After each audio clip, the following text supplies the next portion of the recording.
And I say, I talk about parental responsibility wherever I talk about education.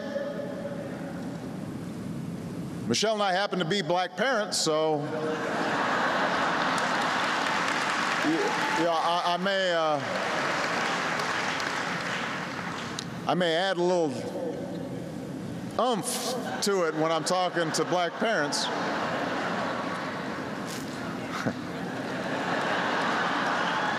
But to paraphrase Dr. King,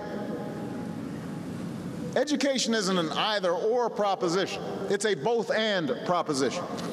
It will take both more focus from our parents and better schooling. It will take both more money and more reform.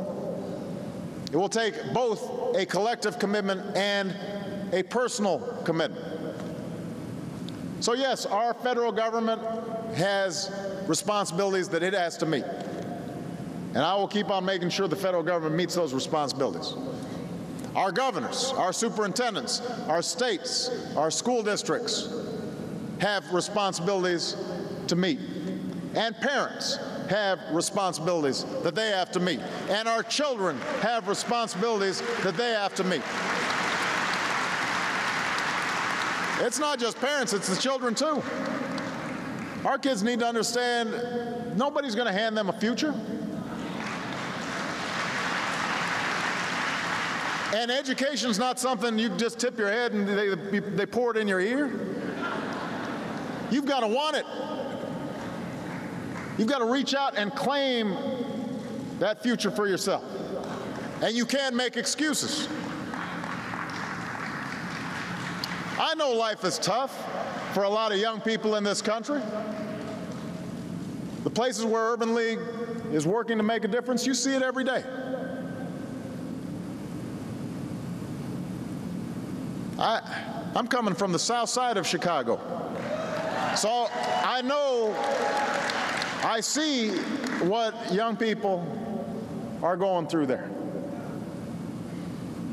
And at certain points in our lives, young black men and women may feel the sting of discrimination. Too many of them may feel trapped in a community where drugs and violence and unemployment are pervasive. And they're forced to wrestle with things that no child should have to face. There are all kinds of reasons for our children to say, no, I can't.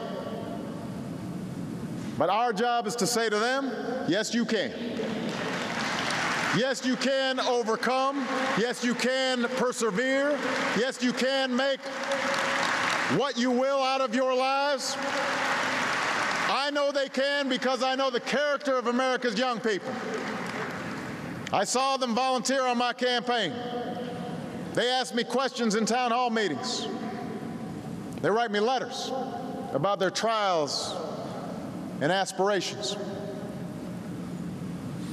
I got a letter recently postmarked Covington, Kentucky. It was from Nadrea Lattimore, 10 years old, about the same age as Sasha. And she told me about how her school had closed. So she had enrolled in another. Then she had bumped up against other barriers to what she felt was her potential. So Nadrea was explaining to me how we need to improve our education system. She closed by saying this, one more thing, she said. There's a long letter. You need to look at us differently. We are not black, we're not white, biracial, Hispanic, Asian, or any other nationality. No, she wrote, we are the future. Nadrea, you are right. And that's why I will keep fighting to lead us out of this storm. But I'm also going to keep fighting alongside the Urban League to make America more perfect so that young people like Nadrea, people of every race in every region, are going to be able to reach for that American dream. They're going to know that there are brighter days ahead,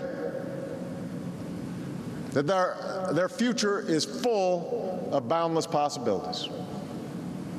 I believe that, And I know the Urban League does too. Thank you very much, everybody. God bless you. God bless the United States of America. President